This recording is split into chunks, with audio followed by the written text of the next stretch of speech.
ಧನುಸ್ಸು ರಾಶಿ, ನಿಮ್ಮ ಆತ್ಮೀಯರು ಅಥವಾ ಬಂಧುಗಳು, ನಿಮಗೆ ತುಂಬ ಬೇಕಾದಂತಹ ವ್ಯಕ್ತಿಗಳು ಏನೋ ಕಷ್ಟದಲ್ಲಿದ್ದಾರೆ ಅನ್ನುವಂತಹ ವಿಷಯ ಗೊತ್ತಾಗತ್ತೆ ನಿಮಗೆ. ಅವರಿಗೆ ಆರ್ಥಿಕವಾದಂತಹ ಸಹಾಯ ಬೇಕು, ಅದರ ಅವಶ್ಯಕತೆ ಅವರಿಗಿದೆ ಅನ್ನುವಂಥದ್ದು ಕೂಡ ನಿಮ್ಮ ಗಮನಕ್ಕೆ ಬರುತ್ತೆ. ಆಗ ಅವರಿಗೆ ಅನುಕೂಲ ಆಗಲಿ ಅಂತ ಹೇಳಿ ಹಣದ ಸಹಾಯವನ್ನು ಮಾಡೋದಕ್ಕೆ ಮುಂದಾಗ್ತೀರಿ. ಇದು ಮನುಷ್ಯನ ಸ್ವಭಾವ. ಆದರೆ ಆ ಹಣ ನಿಮಗೆ ಹಿಂದಿರುಗಿ ಬರುತ್ತಾ ಅನ್ನುವಂಥದ್ದನ್ನು ಪ್ರಶ್ನೆ ಮಾಡಿಕೊಳ್ಬೇಕು. ಕೇವಲ ನೀವು ಸಹಾಯ ಮಾಡಲಿಕ್ಕೆ ಹೋಗಿ ನೀವು ಯಾವುದೋ ತೊಂದರೆಗೆ ಸಿಕ್ಕುವಂಥದ್ದಿದೆಯಲ್ಲ, ಅದು ದೊಡ್ಡ ಅಪರಾಧವಾಗುತ್ತೆ. ನಿಮ್ಮ ಸಮಸ್ಯೆ ಇದ್ದಾಗ ಯಾರು ಬರ್ತಾರೆ ಅನ್ನುವಂಥದ್ದನ್ನು ಪ್ರಶ್ನೆ ಮಾಡ್ಕೊಳ್ಳಿ. ಹಾಗಂತ ಸಹಾಯ ಮಾಡಬಾರ್ದು ಅಂತಲಾಗಲಿ, ಅಥವಾ ಯಾರೋ ಆಪತ್ತಿನಲ್ಲಿದ್ದಾಗ ನಮ್ಮ ಕೈಲಾದ್ದನ್ನು ನಾವು ಮಾಡದೇ ಇದ್ದರೆ ಹೇಗೆ ಅನ್ನುವಂಥದ್ದು, ಇವೆಲ್ಲವೂ ಯೋಚನೆ ಮಾಡಬೇಕಾದಂಥದ್ದೇ.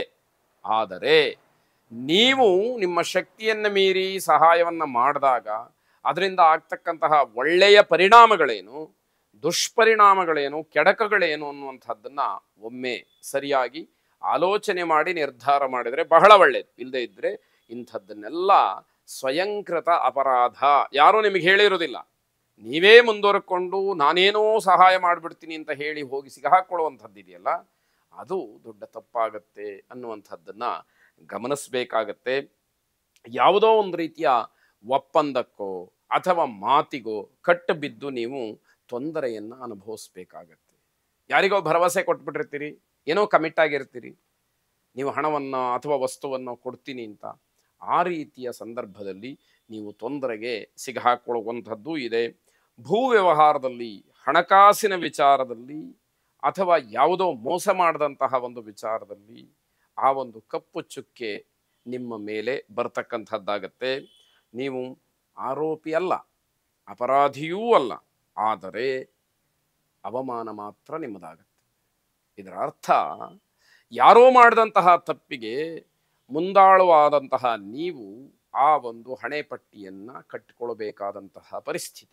ಆದ್ದರಿಂದ ವ್ಯಾವಹಾರಿಕವಾಗಿ ನೀವು ಮುಂದುವರಿಯುವಾಗ ನಿಮ್ಮ ಮಾತು, ವ್ಯವಹಾರ ಎಲ್ಲವೂ ಕೂಡ ಬಹಳ ಸ್ಪಷ್ಟವಾಗಿರಬೇಕು.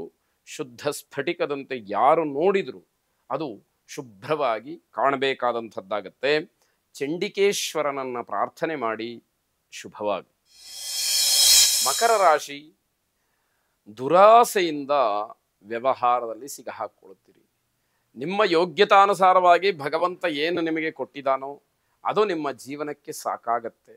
ಆದರೆ ಮನುಷ್ಯನ ಕೆಟ್ಟ ಸ್ವಭಾವ ಆಸೆ ಪಡುವಂಥದ್ರ ಜೊತೆಗೆ ದುರಾಸೆಯನ್ನೇ ಮುಖ್ಯವಾಗಿ ಇಟ್ಟುಕೊಳ್ತಕ್ಕಂಥದ್ದು. ಆಸೆ ಪಡಬೇಕು, ಜೀವನವನ್ನು ಸಾಗಿಸಬೇಕು ಅಂತಂದರೆ ನಮ್ಗೆ ಯಾವುದೋ ಆಶೋತ್ತರಗಳು ಇರಬೇಕು.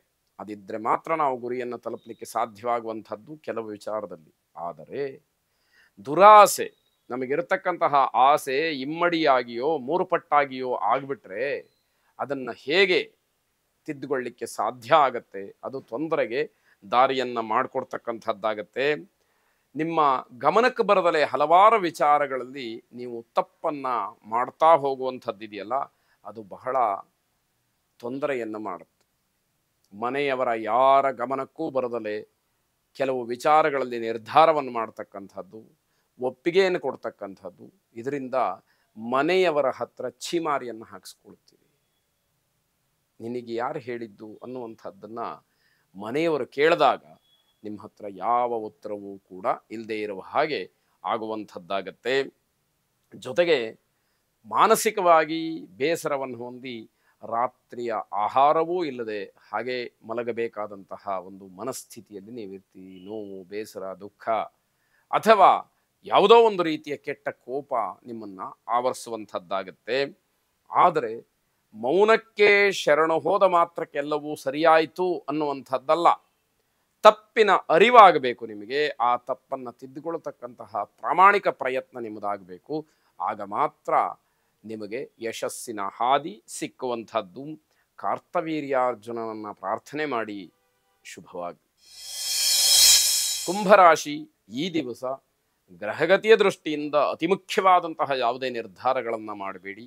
ಅದರಲ್ಲೂ ಕೂಡ ಯಾವುದೋ ಭೂಮಿಗೆ ಸಂಬಂಧಪಟ್ಟಂತಹ ವ್ಯವಹಾರವನ್ನು ಗಮನಿಸದಲೆ, ನಿಮಗೆ ಗೊತ್ತಾಗದಲೆ ರಾಹುಕಾಲದ ಸಮಯದಲ್ಲಿ ನೀವೇನಾದರೂ ಮಾಡಿದ್ರಿ ಅಂತಾದರೆ ಅದರಿಂದ ದೊಡ್ಡ ತಪ್ಪಿಗೆ ಸಿಗಹಾಕೊಳ್ಳುವಂಥದ್ದಾಗತ್ತೆ. ಆ ಸೂಕ್ಷ್ಮಗಳು ಎಚ್ಚರಿಕೆಗಳು ನಿಮ್ಮದಾಗಿದ್ದರೆ ಸ್ವಲ್ಪ ಮಟ್ಟಿಗೆ ಆ ತಪ್ಪುಗಳನ್ನು ಸರಿಪಡಿಸ್ಕೊಳ್ಳಿಕ್ಕೆ ಅವಕಾಶಗಳಿರುತ್ತೆ. ಆ ರೀತಿಯ ಒಳ್ಳೆಯ ಸಮಯವನ್ನು ನಿಮ್ಮದಾಗಿಸ್ಕೊಳ್ಬೇಕಾದಂಥದ್ದು ಮುಖ್ಯವಾಗುತ್ತೆ. ಸ್ನೇಹಿತರು ಬಂಧುಗಳ ಜೊತೆಯಲ್ಲಿ ವ್ಯಾವಹಾರಿಕವಾಗಿ ತುಂಬ ಭಾವನಾತ್ಮಕವಾಗಿ ವರ್ತಿಸ್ತೀರಿ. ಅದರಿಂದ ನಿಮಗೆ ನಷ್ಟವೇ ಹೊರತು ಯಾವುದೇ ರೀತಿಯ ಅನುಕೂಲಗಳಿಲ್ಲ. ವ್ಯವಹಾರ ಬೇರೆ, ಭಾವನೆ ಬೇರೆ, ಗೌರವ ಬೇರೆ, ಸ್ಥಾನಮಾನಗಳೇ ಬೇರೆ, ಪೂಜ್ಯ ಭಾವನೆ ಬೇರೆ. ಹೀಗೆ ಅದಕ್ಕೆ ತನ್ನದೇ ಆದಂತಹ ಕೆಲವು ವೈಶಿಷ್ಟ್ಯಗಳಿರುತ್ತೆ. ವ್ಯವಹಾರದಲ್ಲಿ ಯಾವುದೋ ದಾಕ್ಷಿಣ್ಯಕ್ಕೆ ಒಳಗಾಗ್ತಕ್ಕಂಥದ್ದು, ಆಮೇಲೆ ಸಂಕಟ ಪಡುವಂಥದ್ದು, ಇದು ಯಾವುದೂ ಬೇಡ. ವ್ಯವಹಾರವೇ. ಅಥವಾ ನಿಮ್ಮ ಬಂಧುತ್ವವೇ, ಪೂಜ್ಯ ಭಾವನೆಯೇ ಬೇರೆ. ಕರೆನ್ಸಿಯನ್ನು ಇಟ್ಟುಕೊಂಡು ಮಾಡ್ತಕ್ಕಂತಹ ವ್ಯವಹಾರ ಬೇರೆ. ಕರುಳುಬಳ್ಳಿಯ ಮುಖಾಂತರ ಮಾಡ್ತಕ್ಕಂತಹ ಒಂದು ಅಭಿಮಾನ, ವಿಶ್ವಾಸದ ಒಂದು ಪ್ರೀತಿ, ಬಂಧುತ್ವವೇ ಬೇರೆ. ಇದನ್ನ ಅರ್ಥಕೊಳ್ಳಬೇಕಾಗತ್ತೆ. ಒಂದಕ್ಕೊಂದನ್ನು ಪರಸ್ಪರವಾಗಿ ನೀವು ಸೇರಿಸಿ ಅಲ್ಲಿ ವ್ಯವಹಾರವನ್ನು ಮುಗಿಸಿದ್ರೆ ಅದು ಮುಗಿದ ನಂತರದಲ್ಲಿ ನೀವು ಕಷ್ಟವನ್ನು ಪಡ್ತೀರಿ, ಸಂಕಟಕ್ಕೀಡಾಗ್ತೀರಿ, ನಿಮ್ಮ ಸಮಸ್ಯೆಗಳನ್ನು ಹೇಳ್ಕೊಳ್ತೀರಿ, ನನಗಿದರಿಂದ ನಷ್ಟವಾಯಿತು ಅಂತೀರಿ. ಕೇಳೋರು ಯಾರು? ಆಗೋಗಿರುತ್ತೆ. ಆದ್ದರಿಂದ ವ್ಯವಹಾರವೇ ಬೇರೆ, ಬಂಧುತ್ವ ಬೇರೆ. ಇದನ್ನು ಬಹಳ ಉತ್ತಮವಾಗಿ ಸ್ವೀಕಾರ ಮಾಡ್ತಕ್ಕಂಥದ್ದು ನಿಮಗೆ ಕ್ಷೇಮವಾಗುತ್ತೆ. ಸಮಸ್ಯೆಗಳನ್ನು ಎದುರಿಸಬೇಕಾದಂತಹ ಸಂದರ್ಭಗಳನ್ನು ನಾವೇ ತಂದುಕೊಳ್ಳುವ ಹಾಗಾಗತ್ತೆ. ಇದು ಯಾವುದೂ ಕೂಡ ನಿಮಗೆ ಬೇಡ ಅಂತ ಅರ್ಥ. ವೃದ್ಧಾಶ್ರಮಗಳಿರತಕ್ಕಂಥ ಒಂದು ಜಾಗಕ್ಕೆ ಹೋಗಿ ಅಲ್ಲಿ ವೃದ್ಧರಿಗೆ ಬೇಕಾದಂತಹ ಕೆಲವು ಆಹಾರ ಪದಾರ್ಥಗಳನ್ನು, ತರಕಾರಿಗಳನ್ನು, ವಸ್ತ್ರಾದಿಗಳನ್ನು ಕೊಡ್ತಕ್ಕಂಥದ್ದು ಬಹಳ ಒಳ್ಳೆಯದು. ನಿಮಗೆ ಎಷ್ಟರ ಮಟ್ಟಿಗೆ ಸಾಧ್ಯವೋ ಅಷ್ಟು ಪ್ರಯತ್ನವನ್ನು ನೀವು ಮಾಡಿ. ಶುಭವಾಗಿ. ಕೊನೆಯದಾಗಿ ಮೀನರಾಶಿ, ನಿಮ್ಮ ದಕ್ಷತೆ, ಪ್ರಾಮಾಣಿಕತೆ ಇತ್ಯಾದಿಗಳನ್ನು ಸಮಾಜಕ್ಕೆ, ಕುಟುಂಬದವರಿಗೆ ಪರಿಪೂರ್ಣವಾಗಿ ತೋರಿಸ್ಲಿಕ್ಕೆ ಇದೊಂದು ಸದವಕಾಶ ಸಿಕ್ಕತ್ತೆ ನಿಮಗೆ. ಆದರೆ ಅಲ್ಲಿ ಅಹಂಕಾರವೋ, ದರ್ಪವೋ, ಇನ್ಯಾವುದೋ ಧನಮದವೋ ಇದು ಯಾವುದೂ ಕೂಡ ಬೇಡ. ಬಹಳ ನಾಜೂಕಾಗಿ ನಿಮ್ಮ ಶಕ್ತಿಯನ್ನು, ನಿಮ್ಮ ಸಾಮರ್ಥ್ಯವನ್ನು ಪ್ರಕಟ ಮಾಡಿ.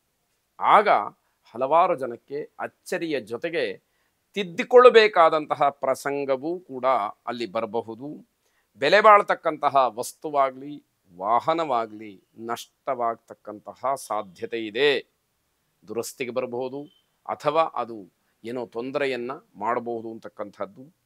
ಆದಾಯ ಚೆನ್ನಾಗಿರುತ್ತೆ, ಆದರೆ ಆಸ್ಪತ್ರೆಯ ಖರ್ಚು ಕೂಡ ನಿಮ್ಮ ಹಿಂದೆಯೇ ಇರುತ್ತೆ ಅನ್ನುವಂಥದ್ದನ್ನು ಗಮನಿಸ್ಕೊಳ್ಳಿ. ನಿಮಗೆ ಯಾವುದೇ ರೀತಿಯ ದುಸ್ಥಿತಿ ಬರಬಾರದು ಅಂತಕ್ಕಂತಹ ಪ್ರಾರ್ಥನೆ ನಿಮ್ಮದಾಗಿರಬೇಕು. ಎಲ್ಲವನ್ನೂ ಕೂಡ ನಾನು ಎದುರಿಸಬಲ್ಲೆ ಅನ್ನುವಂತಹ ಧೋರಣೆಯ ಮಾತು ಖಂಡಿತವಾಗಿ ಬೇಡ ಅಂತಕ್ಕಂತಹ ಎಚ್ಚರಿಕೆ. ಅಗತ್ಯವಾಗಿ ಧನ್ವಂತರಿ ಮಹಾವಿಷ್ಣುವನ್ನು ಪ್ರಾರ್ಥನೆ ಮಾಡಿ ಆರೋಗ್ಯದಲ್ಲಿ ಆಗತಕ್ಕಂತಹ ವ್ಯತ್ಯಾಸ ಅಥವಾ ಆಸ್ಪತ್ರೆಯ ಖರ್ಚು ಮಿತವಾಗಲಿ. ಶುಭವಾಗಿ.